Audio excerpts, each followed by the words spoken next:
अजितदादांच्या विषयाबद्दल बोलत असताना सकारात्मक उत्तर दिलेलं आहे। ते 100% अजितदादांना न्याय देण्याचा प्रयत्न करतील, सगळ्यांना विश्वास आहे। आणि तुम्ही बघितलं असेल ना, त्यांनी ना आम्ही कुठंच त्या बाबतीत राजकारण केलेलं नाही। ते बोलत असताना एडीआर बद्दल ते बोलले। मला फक्त सीएम साहेबांना एवढंच सांगायचं आहे, ललिता कुमारीचा रेफरन्स तुम्ही त्या ठिकाणी दिलाच होता, पण Amit Kumar versus union of India and others याच्यामध्ये आपण जर बघितलं तर एडीआर झाला असेल तरी सुद्धा आपल्याला एफआयआर करता येतो। त्यामुळे हा एक विषय अतिशय महत्त्वाचा आहे। त्याच्याचबरोबर अध्यक्ष महोदय, मगाशी बोलत असताना मी राहुल गांधीजींना भेटलो। राहुल गांधीजींना भेटल्यानंतर तिथं डिटेलमध्ये चर्चा झाली। चर्चा होत असताना एफआयआर हा महाराष्ट्रात घेतला जात नाही असं मी त्या ठिकाणी बोलून गेलो।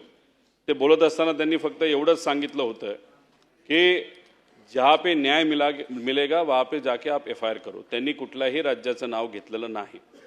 आणि मग तिथं गवई साहेबांचा विषय जेव्हा झाला होता, म्हणजे सुप्रीम कोर्टचे प्रमुख, आपल्याला त्यांच्याबद्दलचा आदर आहे, त्यांच्यावर कुणीतरी बूट फेकला होता का चप्पल फेकली होती। महाराष्ट्रात अनेक लोकांना त्या बाबतीतलं 0 एफआयआर करायचं होतं, पण महाराष्ट्रात तसं काही घडलं नाही। कर्नाटकात तो 0 एफआयआर झाला, म्हणून ती गोष्ट बघून मी कर्नाटकात गेलो, कारण मी इथं प्रयत्न करून माझा झाला होता।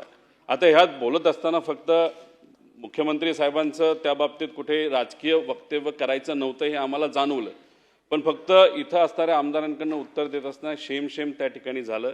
मला एवढंच या ठिकाणी सांगायचं आहे की विषय एवढाच आहे, यात राजकारण कुणी केलेलं नाही। याच्यात कर्नाटकाकडनं उलट तिथं मदतच त्या ठिकाणी झालेली आहे। आपण डिटेलमध्ये कागदपत्रामध्ये तिथं जाऊ शकतो। आणि त्याच्यात राज्यसभेमध्ये हाच मुद्दा चर्चेत आला होता। भाजपच्याच एका खासदाराने विचारलं होतं 0 एफआयआर बद्दल, तो 0 एफआयआर दुसरीकडे होऊ शकतो का?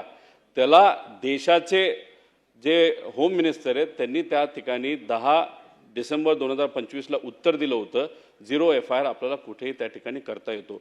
उत्तर प्रदेशमध्ये तिथं त्या राज्य सरकारली, म्हणजे भाजपचंच तिथं सरकार आहे, त्यांनी सुद्धा एक नोटीस त्या ठिकाणी काढलेली आहे 0 एफआयआर बद्दल।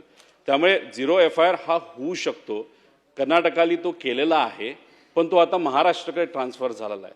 म्हणजे इन्व्हेस्टिगेशन ते करू शकत नाहीत, एफआयआर करू शकतात, इन्व्हेस्टिगेशन मात्र महाराष्ट्र सरकार नाहीतर महाराष्ट्र पोलीस प्रशासन करेल, चांगलंच करेल असा आमचा विश्वास आहे।